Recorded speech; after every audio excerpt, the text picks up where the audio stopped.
Olá, boa tarde, seja bem-vindo. Você confere agora as principais notícias do Brasil e do mundo dessa quarta-feira, dia 28 de junho.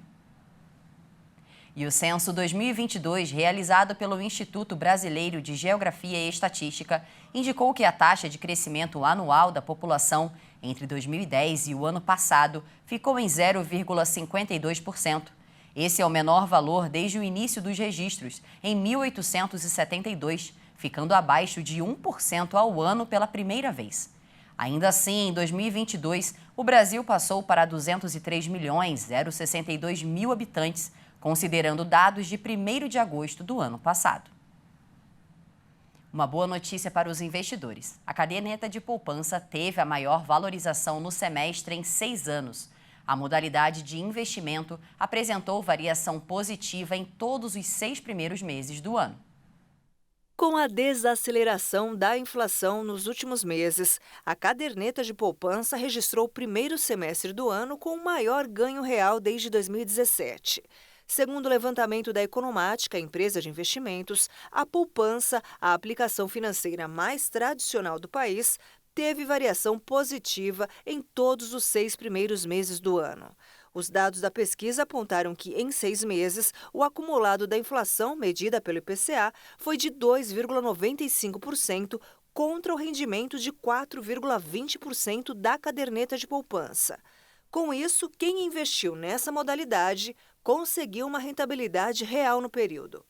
Entre outubro de 2020 e julho de 2022, a poupança teve uma sequência de resultados negativos aos poupadores, ao mesmo tempo em que o país registrava alta nos índices de preços provocada pela retomada das atividades após a pandemia de Covid-19. O cenário começou a mudar a partir de agosto de 2022, quando a modalidade iniciou nova série de alta acima da inflação. Com a alta da Selic, quando a taxa fica acima de 8,5% ao ano, a poupança passa a render acima de 0,5% ao mês, definido por lei. Atualmente, a taxa Selic está há 10 meses seguidos a 13,75% ao ano. A poupança deve continuar se destacando e, apesar de ela perder para a maioria dos fundos de investimentos, é uma alternativa mais conhecida e segura para a população. E o governo federal lançou o Plano Safra para a agricultura familiar e totaliza 441 bilhões de reais em recursos ao setor rural. A gestão já havia anunciado ontem a parcela do plano voltado a grandes e médios produtores. O governo liberou 77 bilhões e 700 milhões de reais em recursos para o Plano Safra 2023-24, voltado à agricultura familiar e pequenos produtores. A parcela do plano voltado a grandes e médios produtores já foi anunciada com crédito de 364 bilhões de reais. Somados os montantes do instrumento de crédito, o setor vai ter disponível neste plano safra recorde, com um total de 441 bilhões de reais. A divisão do plano em 2 parcelas, uma no âmbito do Ministério da Agricultura e outra para o Ministério do Desenvolvimento Agrário, é uma novidade do plano neste governo. Do total de recursos liberados, 71 bilhões e 600 milhões de reais são para o Programa de Fortalecimento da Agricultura Familiar, o PRONAF. Segundo o governo, o volume é 34% superior ao anunciado na safra passada e o maior da série histórica. O valor alcança quase 78 bilhões de reais, considerando ações como compras públicas, assistência técnica e extensão rural, política de garantia de preços mínimos para os produtos da sociobiodiversidade, garantia safra e Proagro. E Deus queira que vocês estejam tão competentes que consigam provar para nós que vocês vão utilizar todo esse dinheiro e vão exigir mais do governo quando esse dinheiro acabar. Eu, na verdade, quero que vocês produzam o máximo que vocês puderem produzir de alimento, da maior qualidade, porque a grande arma que nós precisamos nesse país é o povo de barriga cheia. É nenhuma criança ficar com fome ou nenhuma pessoa ir dormir sem ter um café para comer. Edilene Lobo foi nomeada a nova ministra substituta do Tribunal Superior Eleitoral. Ela é a primeira mulher negra a integrar a corte. A nomeação de Edilene para o cargo foi publicada no Diário Oficial da União. O nome dela foi escolhido pelo presidente Luiz Inácio Lula da Silva após o Supremo Tribunal Federal referendar uma lista tríplice com indicações para o cargo.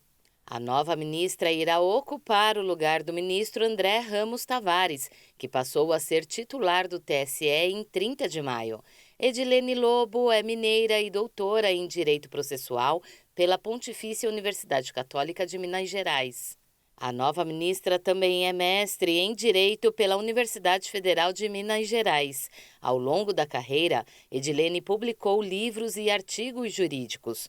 Ela também atua como professora do curso de Direito da Universidade de Itaúna, em Minas Gerais, e como docente convidada de pós-graduação em Direito Eleitoral da PUC Minas.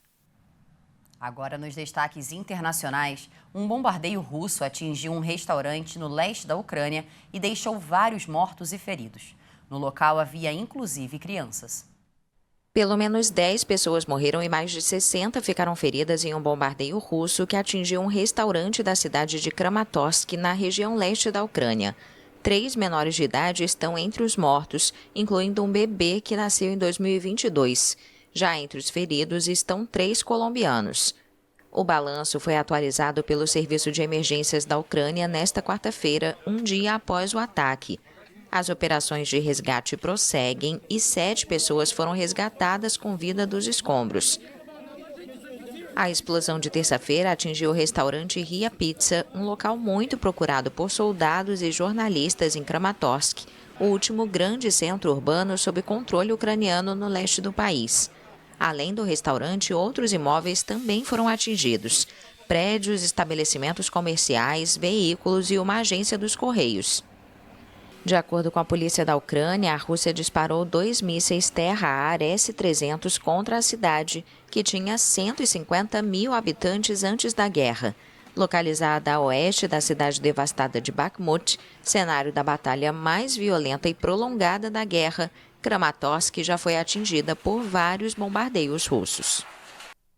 E os sul-coreanos rejuvenesceram graças a uma mudança no sistema de contagem da idade a partir de hoje.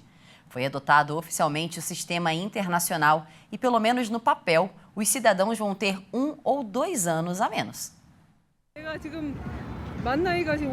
A dona de casa Lee Jung-hee está feliz por ter rejuvenescido, mas ela e outros sul-coreanos não descobriram a fonte da eterna juventude. Eles apenas passaram a contar a idade de uma forma diferente. É bom para pessoas como eu que deveriam completar 60 anos no ano que vem. Eles terão 58, 59 e isso faz você se sentir mais jovem. A mudança se deve ao fim do sistema tradicional de contagem da idade na Coreia do Sul.